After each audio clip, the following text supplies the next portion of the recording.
Hello everyone, welcome back.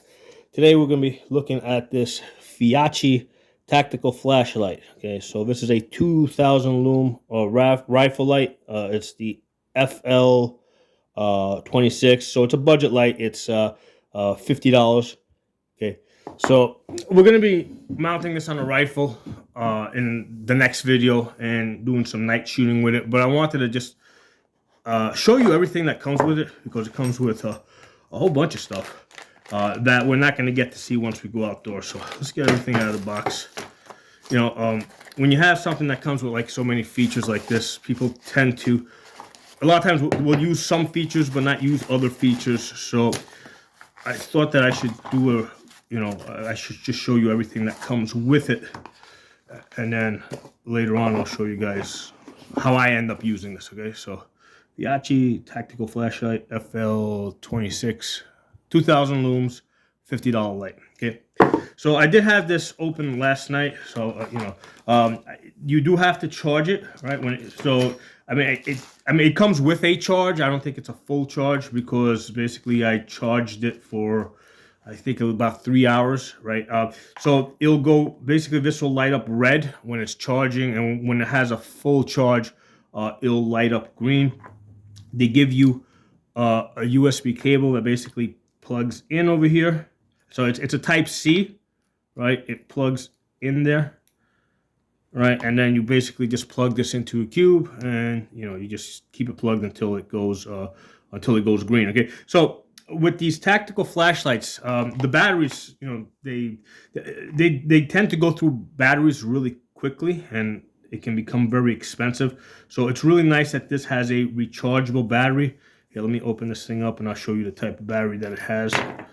So this is the type of battery that it has. There's a rechargeable battery. It looks like it's proprietary, like specifically made for this light. Okay. So let's put you back over there.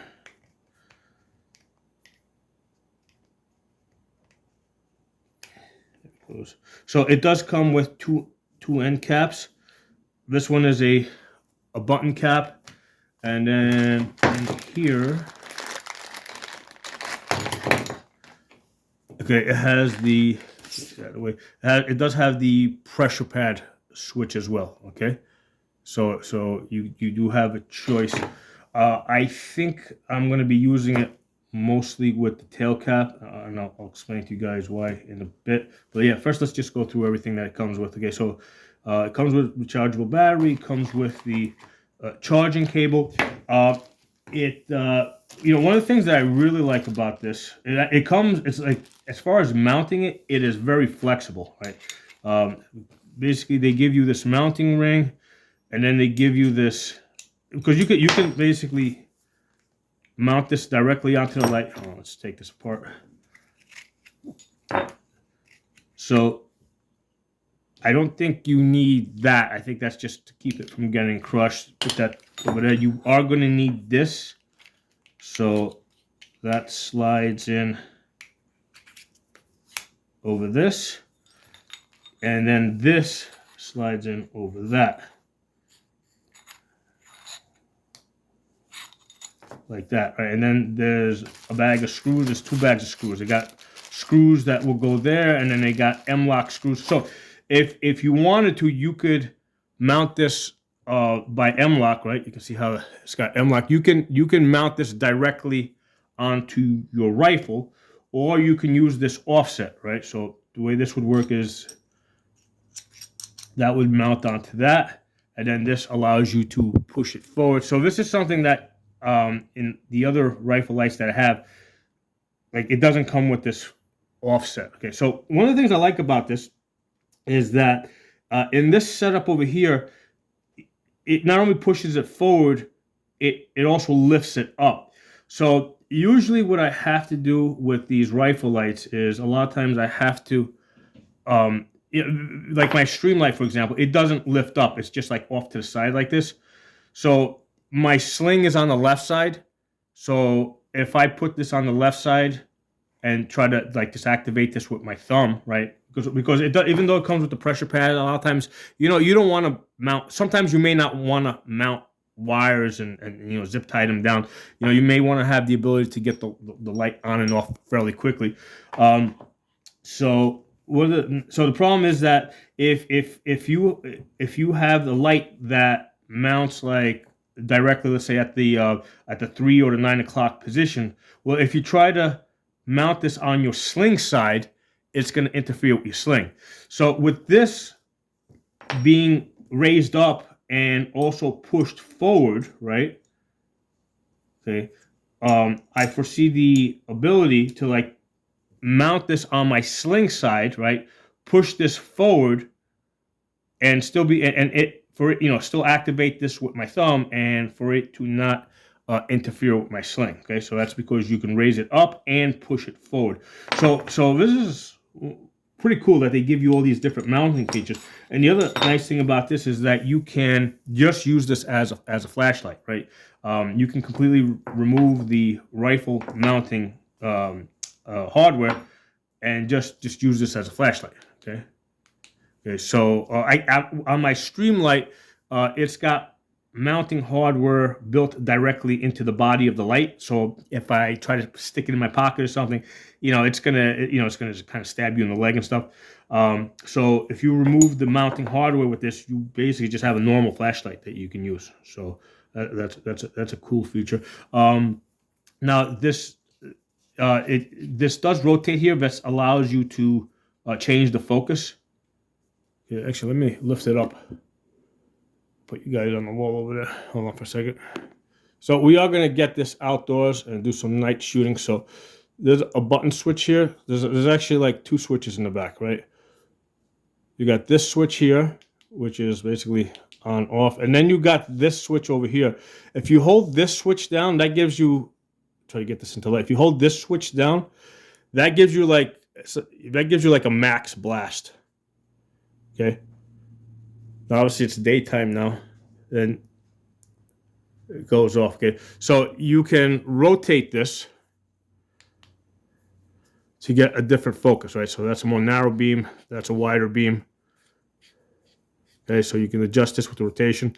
Let's go to max blast. Okay, so there's your narrow beam, that's your wider beam. That's a very wide beam. That's a really narrow beam right there. Okay. All right, so let's bring you guys down. So like I said, I'm going to the focus of this part of the video is just to focus on all the different things that this comes with. Okay, so you got lots of mounting hardware. So this is very flexible, right? You can put it on the left side, right side, lift it, raise it up, you know, raise it down, right? You can offset it left, you know, so you got a lot of flexibility because of the mounting hardware. And that's kind of like, I kind of wish some of my other lights had this flexibility. So let's see, we got here the pressure pad. So let's get this aside for a second. So as far as mounting the pressure pad,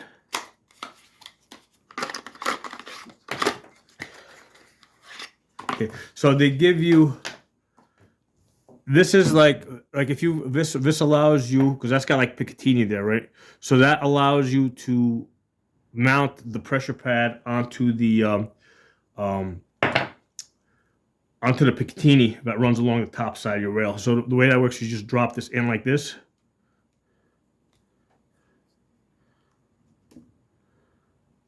And then you bring it up like that. Okay.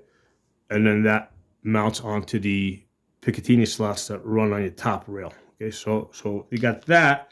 And then the other thing I like, I've never seen on any of the other rifle lights. So this is actually an M-lock attachment, right? There's like M-lock screws here, right? Because they give you a whole bag of screws and M-lock screws and fasteners to work with. So with this, what you do is you separate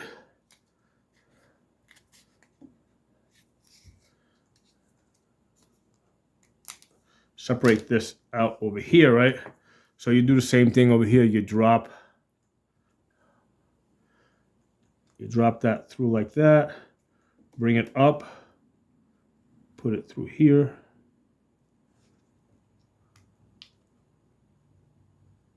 That, and then this part goes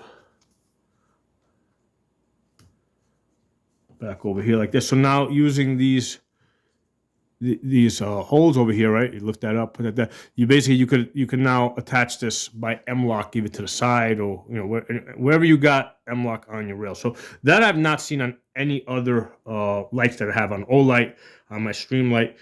So this is a unique feature. I kind of like this feature.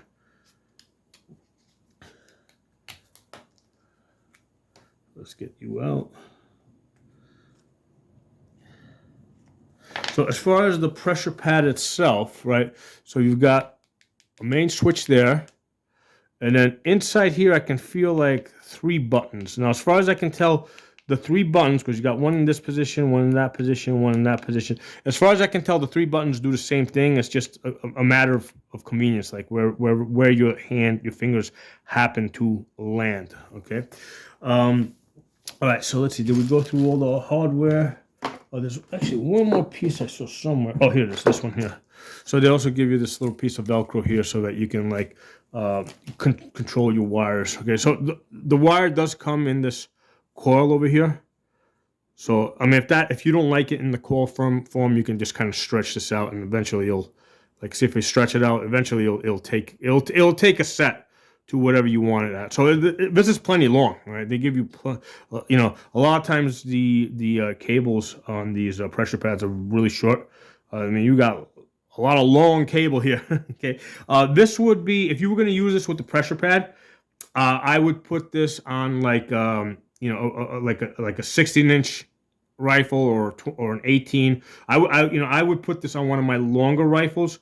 Because if you try to put this like on a short barrel rifle, you're gonna end up, I think, with a lot of cable, and there's no way I can see the view shortening this cable up unless other than cutting it and splicing it. So I would basically you got a tool here, and the way I like to think of this is like you got a tool. All tools have their strengths, weaknesses. There's certain things that they favor. You want to use the tool in the way that's best for you. So if you're going to use this with the pressure pad, given that this has a very long cable, I would put this on a long barreled rifle, 16, 18, 20 inches. Okay, so if you're going to use it with the pressure pad. Okay, so I think we covered all the stuff that comes with it. Let me turn down the light a little bit. Bring this up over here. Let me pause the camera. I'm going to turn down the light a little bit. Hold on. All right, so I turned on the lights a little bit. Okay, this is the light. So now we're just working with the tail cap. So I'm going to be working with the center button, okay? Because like I showed you guys, you may not see it now as well because there's less light. But I'm going to, with the center button, it looks like it has 2 settings. All right, so that's the low setting. Turn it off. That's really the medium setting, right? So you got low setting, medium setting, okay? Now, if you want to access the high setting, you got to hit this other switch that's here on the side, right? I showed you earlier. And you hold that down for like a second, and that gives you the high setting. Okay, and then just hit it once, turn it off, okay? So hold it down for like a second. That gives you a high setting. Click it, it goes off. And then hold it down for a second. And then if you rotate this, you can change the beam. So that's a wide beam, this is on the high setting. That's a narrow beam. We're going to do this outside at night. But like I said, when I'm doing this outside in the dark, you're not going to, there's no way you're going to be able to see what buttons I'm hitting. So that's why I kind of needed to do this indoors with a little bit of light. Okay. So let's, hold on, let me put the light back on. I'm going to put the pressure pad on now. Let me bring it up. All right. So let's see. So when you press the main button here, that's the low beam. That's the medium beam. Okay. So high beam. Oh, I'm sorry. That was medium beam. Low beam. Medium beam. Low beam. Okay. Yeah. Obviously at night outdoors it's gonna be brighter. So the one that stands out over here, that toggles between this one over here. That toggles between your low and your medium. Okay, to get to the high one, you got to go back here in this area over here, and you got to hold it down for like a second, and then click it off. Okay, so hold down for a second, it'll go on, and then click it off. So you do have to, in order to access the high beam, you do have to hold it down for like a second. Okay, and that was the same thing with the end cap, right? In order to access it, I had to press that little thing there that stands out on the side, and you got to hold that down for a second, and then you can click it off real quick. Okay, so yeah, so it works the same way on this pressure pad. Okay, so this section over here, you got to hold this down for a second to get the high beam on, and then press it once and it'll get it off. Okay, so that's how this this works. Okay, so we're gonna test this at night. Okay, we're gonna see how far we can see, and you know, look forward to doing the next video on this and continuing the testing. But I felt like I needed to come indoors just to show you all the stuff that this comes with, because you know, once I mount this on the rifle, you know, I'm either gonna, you know, put the pressure pad one, or I'm gonna put the end cap one. It will be one or the other. It's not gonna be both. So that's why I felt that you just needed to see all this stuff over here before I mounted it. Okay, so talk to you all soon.